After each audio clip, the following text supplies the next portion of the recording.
Philippe, on se retrouve donc après ces passionnants, je tiens à le dire, passionnants HR Trends. Donc, si je prends maintenant ce qui va nous occuper là pendant encore 45 minutes, si je prends la thématique leadership et confiance, qu'est-ce que ça t'inspire ? Qu'est-ce que ça m'inspire ? Bon, on l'a vu un petit peu, la crise a accéléré des transformations et je pense qu'elle a fait un développement notamment du télétravail de manière évidente et on va dire d'une décentralisation des organisations beaucoup plus forte. Donc on a responsabilisé davantage les collaborateurs et de nombreuses études ont pu montrer à quel point ce sujet de la décentralisation ou de la responsabilisation est très lié à la confiance qui elle-même va avoir un impact sur la performance des organisations. On avait effectué une étude l'année dernière qui a montré que un événement négatif sur la confiance pouvait avoir un impact sur le prix, la valeur de la capitalisation d'une entreprise de 20 à 50%. Donc un impact sur la confiance pouvait... Oui, mais tu parles de valeur de marché, là, tu parles de valeur boursière. Là. Alors je parle de la traduction de la confiance dans une valeur boursière. Dans une valeur boursière, d'accord. Voilà. D'accord. Donc ce que ça m'inspire, c'est que la confiance va être un élément encore plus essentiel que précédemment sur le fonctionnement des organisations. Parce que plus vous êtes à distance, plus quelque part on est obligé de faire confiance à ses collaborateurs, de les responsabiliser, de leur donner plus d'autonomie. On va en parler avec Dominique Laurent, évidemment, dans un instant, le DRH de Schneider Electric, mais leadership, en fait, finalement, j'ai l'impression, les masques tombent. C'est-à-dire que jusqu'à présent, on pouvait avoir une illusion de leadership à partir du moment où on faisait avancer les gars à la cravache. Ouais. Ça durait jamais longtemps, mais on pouvait avoir cette illusion. Là, c'est fini. Et le leadership, il va falloir le démontrer, justement. Et il va falloir le réinventer. Il va falloir réussir à inspirer différemment les collaborateurs. Il va falloir les faire avancer aussi différemment. Je pense que cette crise, pour moi, elle a agi comme un révélateur sur plein de sujets. Sur cette importance de la confiance, sur le fait aussi que on voit monter des enjeux de pression, de burn-out, etc. dans les organisations avec ce télétravail. Refaisons pas les HR Trends. Ah, pardon. Refaisons pas les... Restons sur leadership et confiance et on va voir ça tout de suite donc dans une première partie avec Dominique Laurent, le DRH de Schneider Electric.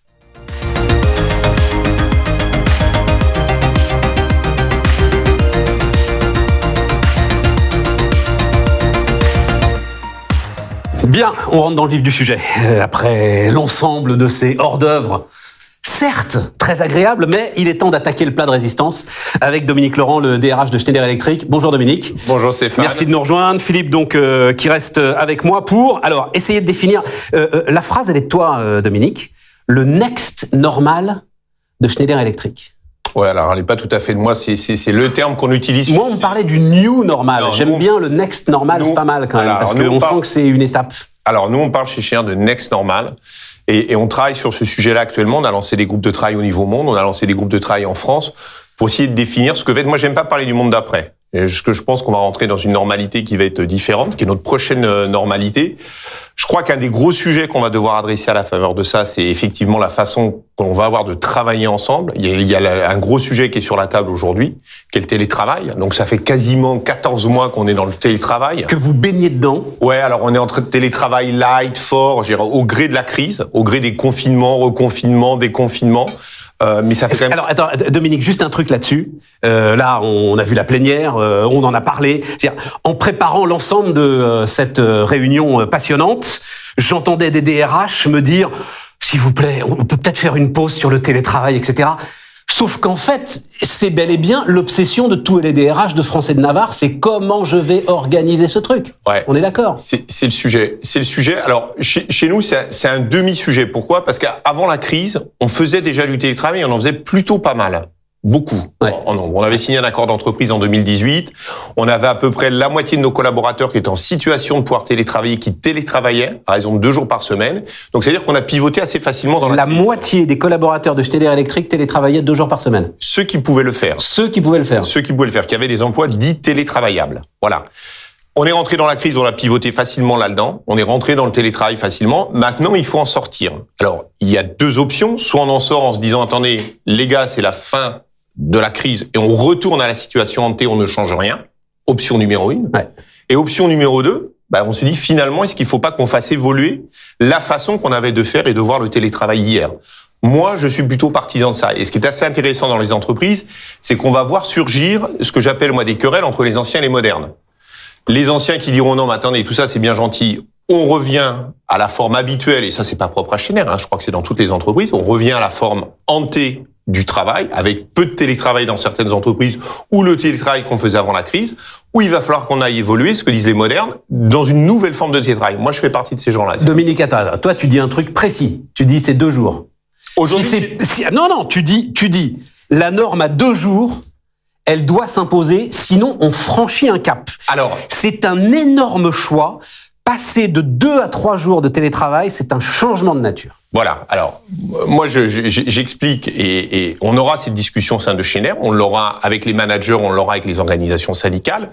Il est vrai que si on fait 2 jours de télétravail sur une semaine qui, globalement, en compte 5, c'est quelque chose. Si on passe à 3 jours, on va changer de niveau. Mais ce changement de niveau, il va entraîner un changement de nature, parce que c'est plus pareil. C'est-à-dire que si on fait 3 jours de télétravail par semaine, c'est-à-dire que le télétravail devient la forme dominante d'exercice du contrat de travail. Certaines entreprises, aujourd'hui, avant la crise, étaient à 0 jour, étaient à 1 jour. Si elles passent de 1 à 2, je dis c'est un changement de niveau qui n'entraînera pas pour elles un changement de nature. Passer de 2 à 3, il y a un point de bascule. Philippe? Alors, je pense que c'est très spécifique à chacune des entreprises. Je suis pas certain que ce soit complètement un changement de bascule, mais moi non plus, j'ai le du mal 2 à 3. Ah ouais, voilà. Je comprends pas bien ton truc, mais non, mais ça m'intéresse. Mais c'est pour ça que le débat est intéressant. D'abord, une fois encore, chaque entreprise a ses particularités. Moi, je pense que la balance, est-ce que c'est 2-3 jours ou 3-2 jours? Objectivement, je pense qu'on est un peu bonnet blanc, blanc bonnet. Je pense que le sujet, c'est effectivement de réinventer ce qu'on va faire au travail. Un collectif. Et exactement, un collectif général, en présentiel ou en distanciel, et également identifier ce qu'on fait au travail et ce qu'on fait en distanciel. Je pense que Schneider avait le gros avantage, tu l'as dit un petit peu. Je pense pour moi c'est une entreprise qui est très globalisée, ou sans doute un des meilleurs exemples d'entreprise globalisée pré-crise. Donc je suis pas surpris parce que tu dis sur la bascule qui se fait de manière assez simple. Vous aviez déjà des modes de fonctionnement, moi que je prenais souvent comme exemple, en disant voilà une équipe de direction qui est vraiment globalisée, des modes de fonctionnement où on est en zone comme ça. Donc je pense qu'il y avait un ADN qui était propice dans un groupe qui n'est pas. Non, mais on n'a pas eu de sujet sur les outils digitaux, par exemple. Beaucoup d'entreprises ont eu des problématiques à basculer. J'entendais l'autre jour quelqu'un qui disait oui, mais c'est le moment où on a complètement fait l'acquisition des usages digitaux. Ah oui. Non, pour nous c'était un non-sujet. Bon, mais alors, je te ramène à ce qui est quand même j'avais été frappé quand on avait discuté ensemble pour préparer cet entretien par cette espèce de cette muraille de Chine, ce mur de Berlin, ce que vous voulez, que tu mettais entre 2 et 3 jours, cette frontière. Non, donc je voulais en parler, et en même temps, c'est pas le sujet non plus. Non, mais parce que je crois qu'on se rejoint avec Philippe. Non, mais on se rejoint avec Philippe. C'est-à-dire que je pense que pourquoi je dis il y a un point de bascule, parce que quand on télétravaille 3 jours sur une semaine, c'est-à-dire que le plus clair de son temps, on va le passer chez soi. D'accord, mais à bosser pour l'entreprise. Bien sûr, mais laisse-moi terminer. Quand on vient 2 jours au travail, on va passer peu de temps au travail, dans des espaces on en parlera peut-être, dans des espaces qui vont probablement être réduits, repensés. Mais ça veut dire qu'il faut qu'on fasse un usage différent de ces 2 jours ensemble. Et c'est là où on se rejoint, c'est que je pense que là, il faut repenser le collectif à ce moment-là. Non, mais alors c'est là que se pose la question du leadership. Alors, puisque c'est ça notre sujet quand même. Oui. Leadership et confiance. C'est-à-dire, est-ce que si tu fais cette fracture comme ça entre travail chez soi et travail au bureau, c'est absolument pas la même chose, et donc je veux pas franchir cette fameuse muraille, est-ce que ça veut dire qu'il n'y a pas un problème de leadership ? Normalement, le leadership, c'est faire en sorte que, mais alors je parle sous ton contrôle, faire en sorte que le salarié bosse pour l'entreprise dans un collectif, où qu'il soit finalement. Alors, leadership et confiance. Pour moi, le sujet de la confiance, il n'est pas forcément lié au télétravail. Je pense qu'à partir du moment où on est dans une relation avec l'entreprise, il faut qu'il y a un contrat de travail, et avant le contrat de travail, il y a un acte qui s'appelle la confiance. Je pense que quand on signe avec une entreprise, il y a un contrat de confiance qui est là. Et je suis pas sûr que le télétravail, il ait fondamentalement modifié les choses. En revanche, la façon d'exercer le management, la façon de manager, ça, elle est différente. Ça, oui, elle est différente. Et quand on est 5 jours en présentiel et qu'on est à proximité de ses équipes, et comme le disait Philippe, nous, le fait qu'on était très globalisé et qu'un manager n'est pas toujours à côté de son bureau ses collaborateurs, parce que ses collaborateurs peuvent être disséminés dans différentes géographies du monde. Nous, on était déjà habitués à ça, mais ça veut dire que ça questionne fondamentalement la façon qu'on a de manager. Et ça, on a repensé les usages managériaux, clairement. Philippe ? Oui, je pense quand même que ça a un peu d'impact sur le leadership, parce que la partie se retrouver majoritairement en télétravail, en distanciel, ça veut dire aussi que quelque part les collaborateurs sont beaucoup plus responsabilisés, beaucoup plus indépendants. Le manager de proximité qui le matin, je force le trait, relever les compteurs en disant qui est là le soir. On s'est posé cette question, est-ce que le manager de proximité est toujours utile, hein, on pourra y revenir. Et en tous les cas, un manager Réfléchis parce que je vais te poser la question. Vas-y, continue, Philippe. Quand on est à distance, de toute façon, il est plus en capacité de venir contrôler les gens sont là ou sont au travail ou pas. Donc je pense que la position du leadership, pour moi, a changé. On doit être beaucoup plus inspirant. On doit effectivement, comme tu l'as dit, quelque part aligner un collectif à distance, que les personnes aient envie de travailler. Le télétravail est aussi, pour moi, distendu encore un peu plus le lien social avec l'entreprise. C'est-à-dire que le fait, il y a 20 ans, il y a 30 ans, quand j'arrivais dans une entreprise, j'arrivais le matin, je repartais le soir, j'avais ça c'est clair, etc. Tous ces éléments, tous ces marqueurs d'attachement ont disparu. Donc le leadership, quelque part, il va être un attracteur pour moi, pour les collaborateurs. Manager de proximité, est-ce qu'il est encore utile ? Oui, il est utile. Alors l'idée là, ce que disait Philippe, je vais caricaturer un peu le manager qui arrive le matin, qui relève les compteurs. Là encore, alors je veux pas parler au nom des autres entreprises. Nous, on avait bougé un petit peu on était passer un peu à autre chose quand même. Je pense que ça, c'est une vision qui est un peu datée. Maintenant, il est clair que ce qui est nouveau dans le management, c'est probablement ce qu'on appelle du management à intervalles courts, qu'on avait tendance à faire dans les milieux industriels. C'est un truc qui est très connu, hein, le management à intervalles courts dans les usines, pour régler les problèmes de façon continue. Ouais. Maintenant, effectivement, dans le management à distance, il faut garder le lien, parce qu'il y a quelque chose qui est extrêmement, dangereux, voire casse-gueule dans le management à distance, c'est effectivement de perdre le lien. C'est la connexion. C'est chacun sur son track, chacun dans son silo, chacun exécutant sa tâche. Et si à un moment, le manager, il est pas un peu ce fil rouge qui va à un moment ramener l'équipe vers quelque chose qui est plus central, parce que je pense que le télétravail, c'est un risque, ça exerce des forces centrifuges extrêmement forts. Le manager, lui, il a un rôle d'être un peu plus centripète, c'est de ramener un peu tout le monde vers un objectif commun, vers un but commun, et d'éviter que tout le monde soit dans son silo, dans son track, à faire son boulot. Est-ce qu'il est formé ? Alors Philippe, je vais peut-être me tourner plus vers toi, parce que chez Dominique, ils sont dans une autre dimension maintenant du management, mais est-ce qu'il est formé à faire confiance ? Parce que globalement, c'est lui, ce manager de proximité, qui va devoir faire confiance.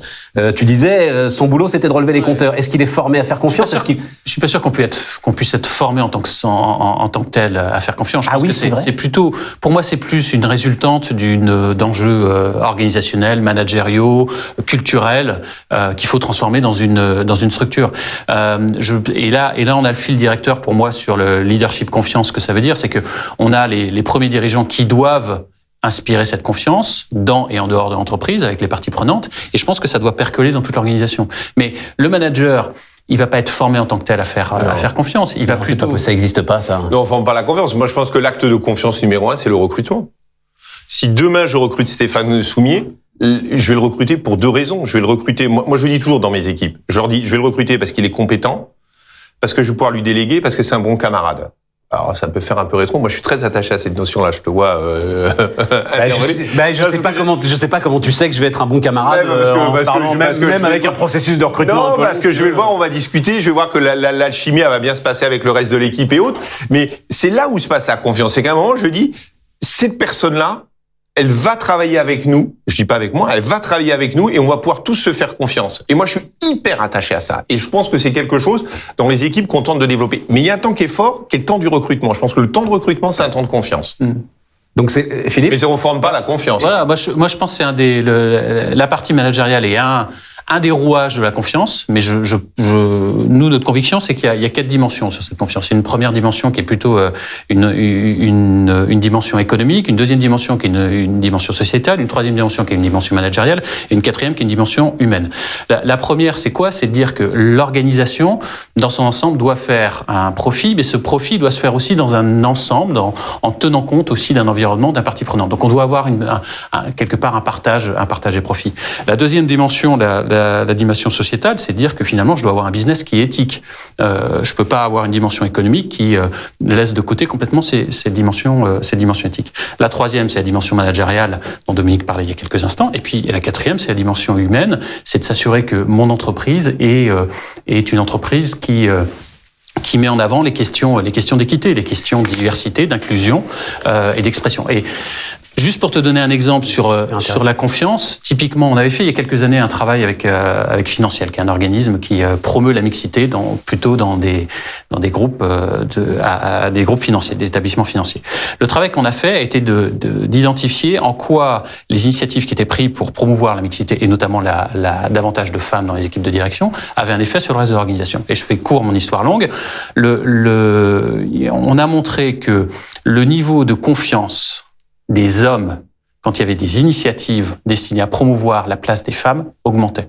Pourquoi ? Parce que tout simplement, les hommes se disaient, s'ils font ça pour les femmes, ils vont faire ça pour l'ensemble des différentes diversités dans mon organisation. Et ça génère... L'équité s'installe. Exactement. D'où ces 4 dimensions. Non, mais c'est passionnant ce que vous me dites, parce que ça veut dire en fait notre histoire de leadership et de confiance. Donc c'est cette fameuse phrase, la confiance ne se décrète pas. Et en fait, ce que vous m'expliquez, c'est que la confiance va être la résultante de l'ensemble de ce que l'entreprise a mis en place pour être fidèle à ça. Alors, raison d'être, mission, bref, aux promesses que tu as pu faire à ceux que tu as embauchés quand tu les as embauchés. Ouais. C'est ça le truc. Oui, et puis il y a la culture d'entreprise. Qu'est-ce qu'on a voulu disséminer en termes de culture d'entreprise sur ce qu'on appelle le command and control. Nous, on a fait un énorme travail il y a 10 ans qu'on a démarré là-dessus. On a dit, voilà, il faut qu'on sorte d'une culture, parce que peut-être on l'était comme d'autres entreprises dans ce qu'on appelle un peu du command and control. Donc, on a fait tout un travail de leadership là-dessus. On a reformé, on a formé nos managers pour être plus inspirants, pour être moins dans le command and control. Ouais. Si je reviens sur le next normal, on a parlé du télétravail, parce que je veux pas perdre mon fil du... Non, mais le fil, c'est leadership et confiance. Hein. Alors, next normal, mais le fil, c'est leadership et confiance. Voilà, alors, ouais. Moi, c'est ça qui m'intéresse. Ça va être, c'est ça notre mission. Oui, si alors dans la confiance aussi, je pense qu'il y a un aspect qui est... Attends, j'ai une question. Tout à l'heure, on disait, en présentant ce track, finalement, c'est la fin des faux-semblants. C'est-à-dire, à partir du moment où, effectivement, on est obligé, d'une manière ou d'une autre, d'organiser une forme de télétravail, ok, on modifie le micromanagement, etc.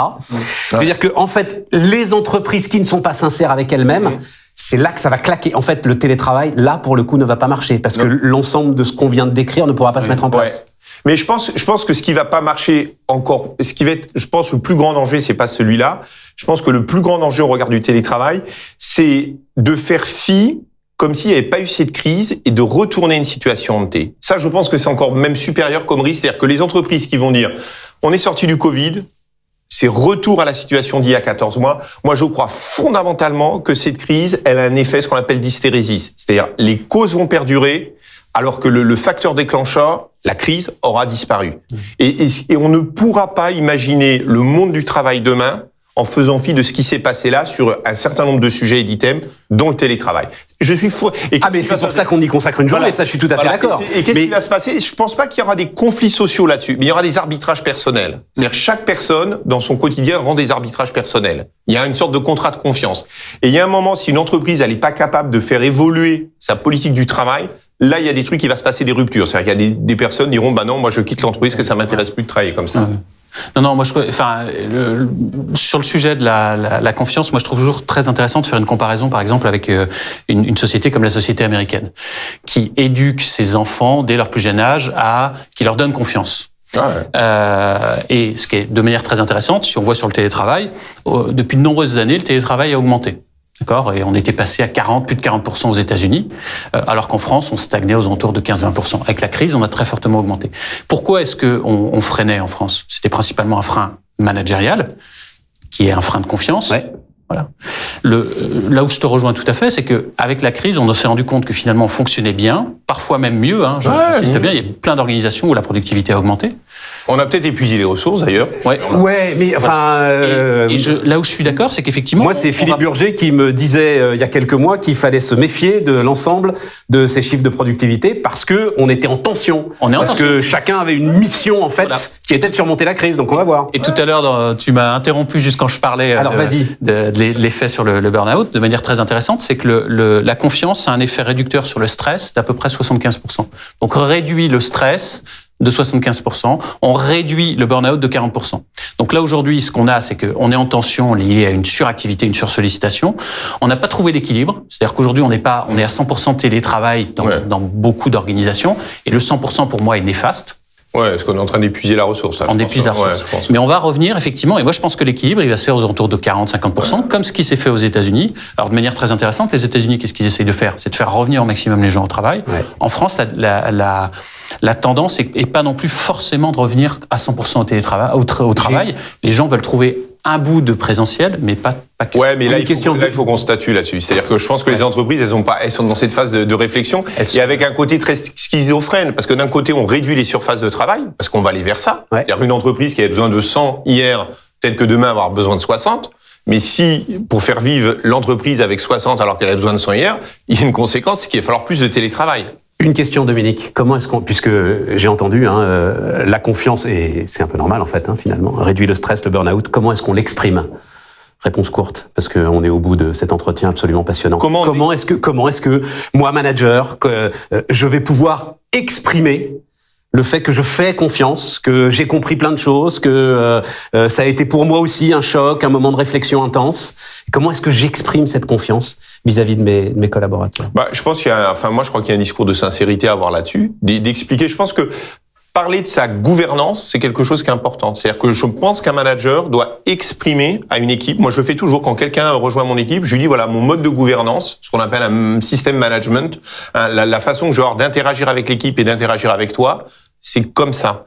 Et après, il y a des personnes qui aiment ou qui aiment pas. Mais je crois qu'il faut être très clair, très transparent sur son système de gouvernance en tant que manager et en tant que manager d'une équipe. Un mot de conclusion. Oui, moi, il y a plein de leviers. On en a parlé, culturel, managérial, organisationnel. Moi, je pense réduire la bureaucratie, réduire les éléments de contrôle, repenser aussi les éléments de reconnaissance et de rétribution, mettre des objectifs ambitieux, mais permettre que les gens les ajustent. Donc, c'est aussi ça, faire confiance. Et organiser l'autonomie, c'est ce dont on va parler maintenant. Mais tu restes avec nous. Merci infiniment, Dominique. Merci Stéphane, merci Philippe. Merci. Organiser l'autonomie, c'est ce qui vient tout de suite.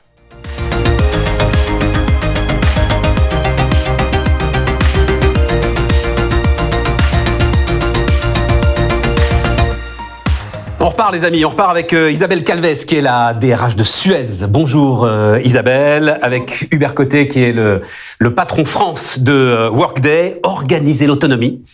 Isabelle, vous me disiez, mais j'ai jamais parlé d'organiser l'autonomie. Si, vous allez voir, on a discuté ensemble de comment organiser l'autonomie. Et alors, ce qui est génial, c'est qu'on a la volonté du DRH de le faire et les outils. Parce que, mais on va en parler, les outils sont sans doute indispensables pour aujourd'hui organiser cette autonomie. Mais avant ça, Isabelle, Hubert, vous aussi d'ailleurs, vous m'en avez parlé. Je veux qu'on fasse juste une petite incise autour de la santé et de l'entreprise comme protection.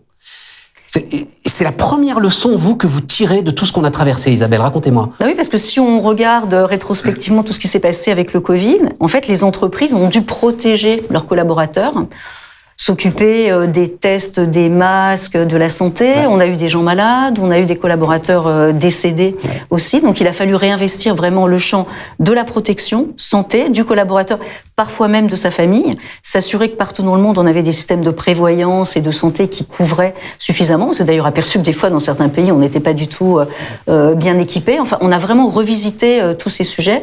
Et je pense que les entreprises, dans certains cas, se sont substituées aux États. Et que ça va être durable et que ça va rester. C'est une leçon pour moi de cette crise. On reviendra pas en arrière sur le fait qu'il y a une sorte de responsabilité. Alors, j'allais dire nouvelle, non, parce que la sécurité sociale naît des entreprises, voilà, mais qu'il y a une responsabilité qui est de retour. Oui, une responsabilité, et puis surtout concrètement et en logistique aussi, une façon de s'organiser. Moi, mais on est bien d'accord, sans lien avec l'activité. C'est-à-dire, vous aviez une responsabilité sur la santé de vos salariés en lien avec l'activité, mais là, c'est sur la santé globale, générale. Alors, dans le temps, on avait des médecins du travail dans les entreprises, on a souvent externalisé ça, maintenant on a de la médecine interentreprise, mais je pense qu'on va réinvestir ce champ-là parce qu'il faut vraiment donner de la santé au plus proche pour les collaborateurs. Et alors, un point important, entreprise mondialisée, et vous êtes beaucoup, là, évidemment, dans l'ensemble de ces entreprises, parfois vouées aux gémonies, vous l'avez dit d'un mot, on pallie les déficiences d'un certain nombre d'États. Prenez l'Inde aujourd'hui, je dirais on a la chance nous d'avoir une grosse entreprise Suez en Inde, on fait tout ce qu'on peut pour les collaborateurs, pour accélérer la vaccination, pour les aider, pour les protéger, pour les faire admettre éventuellement à l'hôpital. Donc en fait l'entreprise a vraiment investi ce champ de la santé. Si vous êtes malade en Inde, il vaut mieux bosser chez Suez. Il vaut mieux travailler dans un grand groupe. Oui, dans une grosse entreprise. Hubert, alors d'abord juste un point là-dessus, mais toi, tu as été aussi sur un petit pas de côté avant qu'on parle de cette autonomie. Oui. C'est l'intimité qui t'intéressait beaucoup. Oui, parce qu'en fait, on a eu du jour au lendemain un changement de rapport et presque un début presque d'ingérence, parce qu'on nous a dit il faut prendre soin des collaborateurs. Ouais. Et dans ce contexte-là, prendre soin des collaborateurs, c'était un peu rentrer dans la sphère privée, et l'expression que j'ai utilisée quand on en a parlé, c'était on est passé du comment ça va à comment ça va chez toi. Parce qu'il a fallu à un moment prendre en compte le contexte familial. Moi, je trouve ça super chaud comme question. Alors, c'est super chaud, mais à un moment, on a dû quand même prendre en compte tout l'environnement psychologique du collaborateur. Il s'est retrouvé dans un espace de travail qui n'était pas le sien. Il s'est retrouvé dans un espace de travail où la sphère privée rentrait. Alors on a vu toutes les anecdotes des enfants, des femmes qui passent derrière. En fait, l'enjeu il était pas là. C'était à un moment comment l'entreprise te crée des conditions de travail favorables ou un minimum de confort de travail dans ta sphère privée. Et donc on est rentré sur un niveau, et je suis d'accord avec toi, sur un fil qui était de dire comment je prends en compte ce nouveau contexte-là qui est complètement étranger à l'entreprise au départ, et que je m'approprie, en tout cas sur lequel je porte un œil pour m'assurer que toi, dans ta fonction, dans ton état psychologique, dans ta capacité à effectuer ton job au quotidien, l'entreprise t'aide à créer un environnement viable. Et ça, c'est quand même une lisière nouvelle pour l'entreprise, et quand même un sujet sur lequel il faut trouver un point d'équilibre, parce qu'il n'est pas question de rentrer dans une ingérence. C'est une ligne de crête, hein. C'est une ligne de crête. Isabelle ? Oui, moi je suis complètement d'accord. Pendant toute la période Covid, surtout la première phase, on a incité le management à faire attention, à dire attention, vous devez savoir si votre collaborateur a 2 enfants, 3 enfants qui n'ont pas d'école, si leur famille est malade, ils vont être inquiets. Les collaborateurs sur le terrain, ils ont aussi peut-être des proches qui sont hospitalisés, qui sont malades. Enfin, il faut vraiment essayer de comprendre la situation individuelle de chacun et comprendre quelles sont ses disponibilités, quel est son état d'esprit. On peut plus faire l'impasse. Alors tu vas encore plus loin, Isabelle, parce que tu dis, on parlait il y a quelques instants du management de proximité, etc. Toi, tu te dis, à la limite, le manager, son boulot, c'est de prendre le métro, sa voiture, peu importe, et d'aller boire un coup au café du coin avec son collaborateur. Si jamais, il veut pas retourner au bureau, télétravail, machin, on se met au café, on boit un coup, on discute, on taille le bout de gras. Oui, et pourquoi pas ? Mais ça m'intéresse. T'es là pour nous raconter ça ? Et c'est mis en place ou c'est quelque chose que tu imagines ? Je pense que c'est ce qui va se passer et ce qui se produit, peut-être spontanément, parce qu'à partir du moment où on dit, il faut faire attention, le rôle du manager, c'est de soutenir son collaborateur. C'est pas d'être là en micro-contrôle, lui donner des ordres, c'est de le soutenir, de l'aider. Qu'est-ce que je peux faire pour toi ? Je pense que la question du manager, c'est pas qu'est-ce que tu as fait aujourd'hui, raconte-moi, tu en es. Qu'est-ce que je peux faire pour toi? Comment je te soutiens? Comment je t'aide à ce que tu te sens bien? Et puis voilà, qu'on puisse travailler ensemble et que tout... On est passé de « qu'est-ce que tu as fait aujourd'hui » à « qu'est-ce que je peux faire pour toi ?» C'est un beau slogan, ça. C'est pas mal. Bon alors, justement, organiser l'autonomie, ça veut dire, Isabelle, tu as une conviction, c'est la fin du micro-contrôle. Ah oui, ça je pense que le micro-contrôle, c'est mort, et que ça ne peut pas revenir, et que les managers qui auraient des tentations d'être dans le micro-contrôle, je pense que c'est complètement mort. Il faut laisser les gens s'organiser, il faut leur faire confiance. On parle beaucoup, de confiance. Et la confiance, ça se décrète pas. C'est pas juste leur dire « je te fais confiance », c'est leur montrer tous les jours au quotidien qu'on leur fait vraiment confiance en les laissant s'organiser, en les laissant faire, en les aidant, en les soutenant, mais en n'étant pas dans le micro-contrôle des micro-tâches.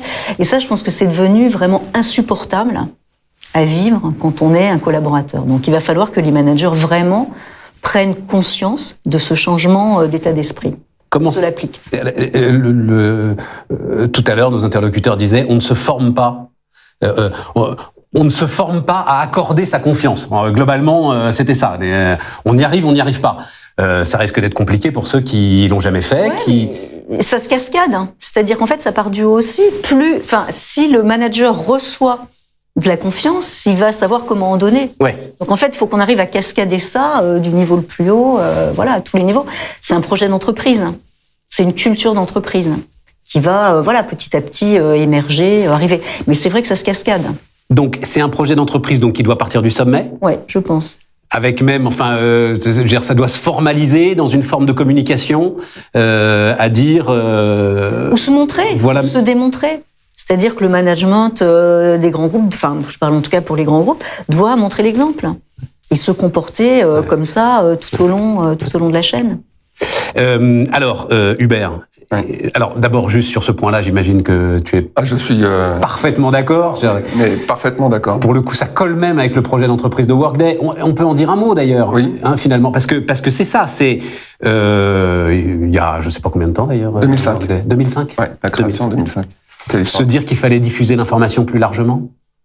Alors ça c'est évident. Alors il y avait plusieurs éléments de culture. Le premier c'était aussi parce qu'on parle du sujet culturel, c'était prenez soin de vos collaborateurs, ils prendront soin de vos clients. Donc ça fait quand même partie de la culture et de l'ADN de l'entreprise. Et pour reprendre ce que disait Isabelle, je suis parfaitement d'accord. Là on a vu et je l'ai constaté moi au quotidien dans les échanges que j'ai pu avoir avec les DRH ou les dirigeants, on ne peut plus ne pas incarner la culture. C'est-à-dire qu'on peut plus mettre en avant un certain nombre de valeurs d'entreprise qui sont dans le rapport annuel avec et ne pas l'incarner au quotidien. Et celles qui vont s'en sortir, c'est celles qui auront le niveau de cohérence le plus fort entre les valeurs affichées et la manière dont ces valeurs s'incarnent, mais au day-to-day, c'est-à-dire vraiment dans les tâches quotidiennes de chaque collaborateur, quelle que soit sa fonction. Et là, c'est l'épreuve de vérité un peu. Là, c'est l'épreuve de vérité dans la culture managériale. Et c'est vrai que la confiance, c'est pas une compétence, la confiance. C'est un état d'esprit. Et c'est ça que j'essaye de comprendre, j'ai un peu de mal. En fait. Par contre, ça s'accompagne. Ça s'accompagne parce que ça va. C'est pour ça qu'on a eu un débat aussi sur comment on va mesurer la performance des collaborateurs. On y va après, la performance. Attendez. Et là, le lien. C'est-à-dire comment on va faire rentrer cet état d'esprit. Tu parlais d'autonomie, mais c'est l'autonomie dans un collectif. Et quelque part, le leader, il anime le collectif. C'est-à-dire qu'il n'est plus dans le micro-management de la performance individuelle. Tu dis, la confiance, c'est pas une compétence. C'est assez terrible parce que si moi, j'y arrive pas à faire confiance, ça veut dire que je suis démonétisé. Oui, mais en fait, on a grandi et on a été éduqué dans une logique de la performance individuelle. Dans beaucoup d'entreprises. Quand on déclinait des objectifs qui étaient des objectifs individuels plutôt quantitatifs, quelques indicateurs qualitatifs autour. Aujourd'hui, je pense que la différence, c'est qu'il y avait, dans certaines organisations, le leadership, c'était les top managers. Et après, on descendait dans le management opérationnel. Aujourd'hui, l'enjeu, c'est que le manager premier niveau soit un leader. Et ça s'accompagne. Et ça s'accompagne avec de la formation. Donc, il y a quand même des éléments de compétences et d'accompagnement, ça c'est évident. Mais on ne pourra pas faire l'économie de la mutation culturelle des entreprises pour accompagner ce mouvement-là. Et pour moi, l'enjeu, il est là. Isabelle, la confiance, c'est pas une compétence, mais on peut au moins en parler, on peut au moins... voilà, c'est ça, essayer d'expliquer les choses. Oui, c'est une culture d'entreprise, la confiance, le respect, il faut un accompagnement, il faut que ça se démontre, moi je pense, à tous les échelons. En cascade, ça c'est clair. En cascade, mais les collaborateurs sur le terrain. D'ailleurs, souvent, les collaborateurs sur le terrain sont plus habitués, finalement, à faire confiance. On va dire que les cols blancs, parce que sur le terrain, ils ont confiance dans leurs équipes, qui sont habitués à faire les bons gestes. Donc, faut peut-être aussi prendre exemple sur ce qui se passe dans nos équipes opérationnelles. Alors, en plus, et c'est le grand avantage avec un groupe comme Suez, c'est que, c'était le cas aussi avec Schneider Electric tout à l'heure, c'est qu'on est autant industriel que service, on va le dire comme ça. Et alors, pour le coup, dans l'industrie, on a appelé ça le toyotisme, mais bon, ça s'est imposé partout, le lean, enfin, vous mettez ce que vous voulez. Mais la micro-confiance entre des micro-équipes et la micro-résolution de micro-problèmes, c'est le quotidien de l'industrie aujourd'hui. Oui, mais le lean marche aussi sur la confiance. Le lean, c'est quoi ? On supprime tout ce qui sert à rien. Toutes les tâches, très souvent dans les entreprises, il y a des tâches qui ne servent strictement à rien, qu'on fait depuis des années parce qu'on a toujours fait comme ça, puis que personne ne change, et puis qu'il y a un certain confort à faire, puis chacun justifie son job de cette façon. Le lean aussi, c'est de supprimer tout ça, et en disant, je vous fais confiance, vous faites ce qui est strictement nécessaire pour le client, et c'est vous qui en jugez. Vous êtes sur le terrain, vous savez mieux que nous ce qu'il faut faire, on vous fait confiance. Vous êtes près du client, c'est vous qui allez trouver ce qu'il faut faire. Non. Et ça marche. Ça marche. Il faut faut que ça marche. Et je trouve qu'avec c'est ça, y a pas le choix. Covid, on a supprimé plein de choses inutiles parce que de fait, c'était plus possible. Et moi, je trouve que avec le recul, avec 1 an et demi, il y a des tas de choses qui marchent mieux qu'avant. Mais tu dis même, on n'a jamais aussi bien fonctionné. Bon, alors, un exemple, on a sorti un premier trimestre qui était super bien. Et moi, je trouve qu'on fonctionne mieux, largement. Juste d'un mot, parce qu'on peut pas non plus l'éliminer totalement. La situation particulière de Suez explique aussi une espèce de mobilisation particulière de l'entreprise. Mais oui, mais parce que pendant toute cette période, je pense qu'on a vraiment travaillé sur la confiance. On avait le Covid, on était attaqué avec une OPA hostile. Il fallait justement travailler sur faire confiance, que tout le monde se débrouille, et ça a fonctionné. Des outils pour organiser cette autonomie, Isabelle, avant que Hubert nous dise oui, les miens, c'est les meilleurs du monde. Non, mais c'est vrai que globalement, il faut des outils informatiques. Enfin, je veux dire, il faut avoir une IT de compétition, il faut avoir des outils qui fonctionnent. C'est vrai qu'on a vu les Teams, tout ça, il faut que ça fonctionne. C'est-à-dire que l'informatique, les systèmes informatiques, les systèmes d'intelligence artificielle, tout ça dans les entreprises doivent être irréprochables. Alors, on va faire de la promotion. Robuste. Mais doit être, ça doit être irréprochable pour que ça soit pas un souci, pour que ça fonctionne et qu'on puisse justement travailler vite et bien. Et Hubert, le sujet de l'autonomie, c'est que l'ensemble des informations nécessaires soient disponibles partout, tout le temps, sur tous les devices, sur tous les supports, accessibles à toutes les catégories professionnelles. Oui. Alors, en fait, pour faire le lien avec ce que vous disiez juste à l'instant, la digitalisation, ça sert à quoi? Qu'est-ce que nous demandent les populations RH quand elles s'équipent d'un outil comme le nôtre? On va digitaliser un certain nombre de processus standards pour pouvoir concentrer notre énergie sur des tâches à valeur ajoutée. Parce que c'est quand même l'avantage de la digitalisation, c'est ça. C'est-à-dire que quand on dématérialise, quand on automatise un certain nombre de processus, ça permet quand même à des populations RH historiquement qui faisaient beaucoup d'administratifs, de gestion du personnel, papier, chronophage, etc., de se concentrer plus sur des politiques de développement, des talents, de recrutement, etc., etc. Donc ça, c'est la première phase. Deuxième phase, et là, on l'a vu avec la crise, on a des outils qui permettent de prendre la pulsation des collaborateurs. Comment ils vont? Qu'est-ce qui doit changer? Donc, capter une nouvelle donnée qui n'existait pas avant sur comment ça se passe au quotidien, comment la culture managériale fonctionne, comment on peut mieux vous développer, mieux vous accompagner, etc. Et là, on a vu alors une explosion phénoménale de ces demandes-là, parce que c'est une nouvelle génération de données qu'on n'arrivait pas à capter avant, que la technologie aujourd'hui permet de capter. Je te bouscule, Hubert, sur l'autonomie, parce qu'il faut qu'on parle de la performance après. Sur l'autonomie, c'est-à-dire les outils permettent d'avoir un dialogue beaucoup plus fluide, d'avoir alors un dialogue beaucoup plus... une sorte de reporting automatique de ce qui se passe et de ce qu'on fait, enfin des choses comme ça. Voilà, il y a l'aspect reporting, il y a l'aspect temps réel, c'est-à-dire qu'on a l'info plus tôt. Voilà, c'est ça. Et donc, on enrichit, on rend plus intelligent l'évolution de l'organisation de l'entreprise par ces outils qui captent une donnée qu'on n'avait pas avant. Un mot de la performance, parce que tu penses qu'au bout du bout, il faut réévaluer la performance. Moi, il nous reste 3 minutes. Il y a quand même quelque chose qui m'a marqué, je vais faire vite, il y a quelque chose qui m'a marqué, c'est que c'est la première fois, en tout cas moi de ma vie, peut-être pas vous, mais on s'est retrouvé dans une situation à laquelle on n'a jamais été formé. Donc, est-ce que mon collaborateur, qui était super performant dans son contexte, dans un contexte d'organisation du travail d'avant, reste le top performer dans ce nouveau contexte de travail? Est-ce que celui qui était plutôt jugé un peu moins performant, plus discret, s'est pas révélé dans une organisation du travail nouvelle? Nous, on a eu des cas. Il y a des gens qui se sont révélés et d'autres qui ont été plus en souffrance, alors qu'ils étaient top performers dans nos organisations. Après, et j'ai bien aimé ce qu'a dit Isabelle, on voit l'entreprise qui prend le relais du politique sur un certain nombre de choses. Donc, le collaborateur va attendre de nouvelles choses de l'entreprise. Elle a une nouvelle mission, plus large. Et du coup, forcément, cette nouvelle mission plus large, elle va aussi redescendre sur l'organisation du travail du collaborateur et donc la manière dont il va être quelque part évalué sur des nouveaux critères. Donc je pense qu'à terme, la performance va... La mission d'une entreprise, c'est d'être performante. Par contre, la manière dont on va lire la performance de l'entreprise, il y a eu le RSE, aujourd'hui, il y aura la responsabilité sociale. Allez, Isabelle, une bonne minute pour répondre. Je pense que la performance individuelle, on a été biberonné à la performance individuelle, le top performer, ça aussi, je pense que c'est mort, si ce n'est pas dans un collectif. C'est-à-dire que le top performer, qui est un espèce de narcisse qui ne pense qu'à lui, et à sa performance à lui, et son bonus, machin, je pense que c'est mort. C'est comment je suis performant, mais en cohérence avec mon écosystème, avec les autres. Qu'est-ce que j'apporte aux autres? Voilà. Il y a cet aspect performance collective qui va reprendre aussi, ou qui va vraiment prendre une place importante. Merci Isabelle, merci beaucoup. Merci à vous de nous avoir suivis. Merci Hubert. Quelques minutes encore, la conclusion avec Philippe Burger et avec Deloitte.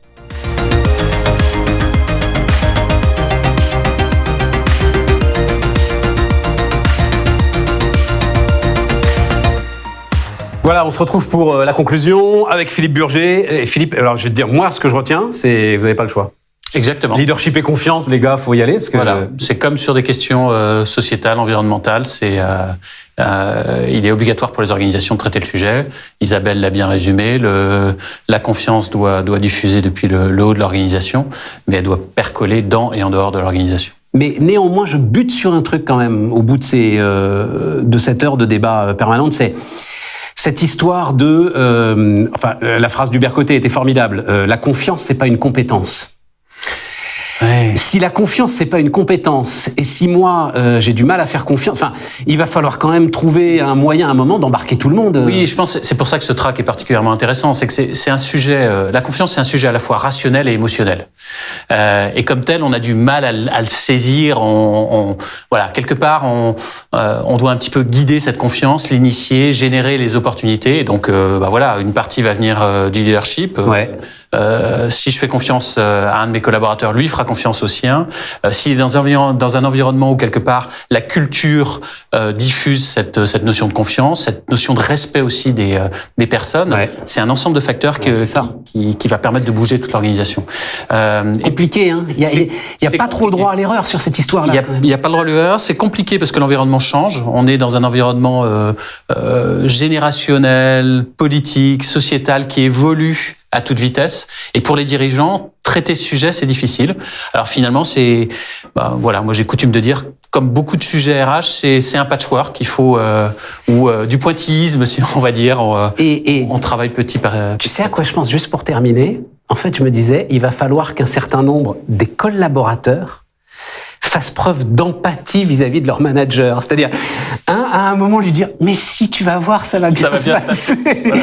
Tu vois, un truc comme ça, quoi. Ouais, mais je pense que ce qu'on a vécu là au cours des 12-18 derniers mois est intéressant parce que je pense que ça aura mis en avant des valeurs humaines et davantage sans doute de respect envers l'environnement que les gens vivent. Je pense que le fait de voir les gens dans leur environnement personnel, de voir les animaux, les enfants, tout l'environnement qui bouge derrière, ça, pour moi, ça va générer un peu plus de rapprochement. Comme je disais, il y a aussi les émotions. La confiance, ça passe aussi par les émotions et c'est ce qui va driver de la performance derrière. Okay. Merci Philippe. Merci à tous de nous avoir suivis. C'est la fin de ce track. Donc, alors, on va se retrouver tout de suite. Hein. Vous restez avec nous.